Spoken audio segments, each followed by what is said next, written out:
ប្រវត្តិប្រាសាទបក្សីចាំក្រុងឈ្មោះប្រាសាទបក្សីចាំក្រុងអ្នកអសាងព្រះបាទហោវរ្ម័នទី1កាលបរិច្ឆេទទៅសាងសតវត្សទី10 1468 ឧទ្ទិសថ្វាយព្រះវិស្ណុស្ថាបត្យកម្មរចនាបថខ្មែរទីតាំងខេត្តសៀមរាបប្រវត្តិប្រាសាទបក្សីចាំក្រុងចាប់ផ្ដើមកសាងឡើងដោយព្រះបាទហោវរ្ម័នទី1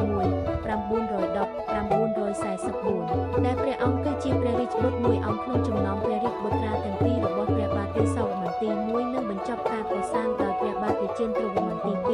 944-968 តែប្រាសាទនេះត្រូវបានស្ថាបនាដើម្បីឧទ្ទិសថ្វាយព្រះឥសូរក្នុងព្រហ្មញ្ញសាសនា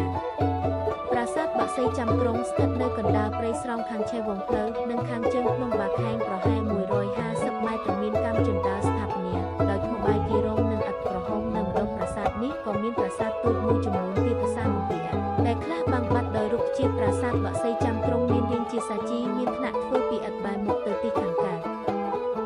ប្រាសាទនេះមាន4ថ្នាក់កសាងពីថ្មបាយគីរងបន្ទប់ប្រាសាទជិតខាងលើមានជណ្ដើរគ្រប់ទាំង4ទិសវាបញ្ឆោត3ទិសតែក្បាច់រចនាសម្រាប់បិទពីក្រៅបាត់បង់អស់ហើយនៅសល់តែក្បាច់ផែនលើខ្លោងទ្វារនៅល្អមានព្រះអាមាត្យគុំលើដំរីគ្រាវ័នដំរីមានក្បាល3ឯចុងទាំងសងខាងមានកណេសនិងមាត់ទ្វារខាងកើតមានសាលាចារិកតាមឯកសារបានបញ្ជាក់ថាកាលពីជំនាន់កសាងប្រាសាទនេះពុំមានសាលាចារិកអ្វីឡើយលុះដល់ព្រះបាទរាជេន្ទ្រវរ្ម័នទី2ដែលមានមរណនាថាសពលោកបាននាំរាជធានីពីកោះកេរមកតាំងនៅអង្គរសាថ្មីវិញនៅគ្រិស្តសករាជ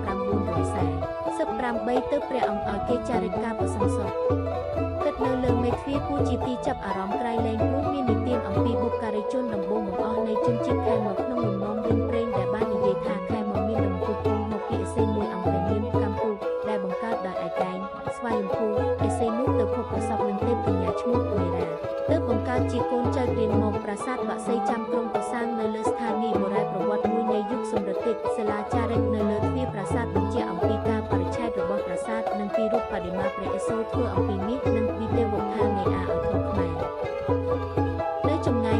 150ម៉ែត្រពីជណ្ដើរបុរាណភ្នំបាខែងនៅខាងឆ្វេងផ្លូវគេប្រទះឃើញប្រាសាទនេះលេចនៅក្នុងកណ្ដាលព្រៃមានថ្នាក់កម្មជណ្ដើរស្ថាបនាដោយថ្មបាយក្រៀមនិងឥដ្ឋពណ៌ក្រហមដែលជាសម្ភារៈម្យ៉ាងដែលច្រើនប្រើប្រាស់នៅក្នុងសតវត្សរ៍ទី10ទូប្រាសាទប្រើឥដ្ឋដោយមិនប្រើប្រាស់កំបោរបាយអដើម្បីភ្ជាប់ឥដ្ឋនោះទេគេដាក់បន្ទប់ពីលើផ្ទៃគ្រឹះឲ្យឃើញគែមបន្តិចទូប្រាំងនេះមួយជ្រុងប្រវែង8ម៉ែត្រសង់ទៅទីខាងកើតហើយមានទ្វារបញ្ឆោត3ដែលមានស្គរនិងតែសង់អំពីថ្មភក់ដែលមានឆ្លាក់ក្បាច់កាយយ៉ាងល្អជាពិសេសទៅទៀតក្បាច់ដែលនៅខាងលើដែលទីខាងកើតមានឆ្លាក់រូបនាគ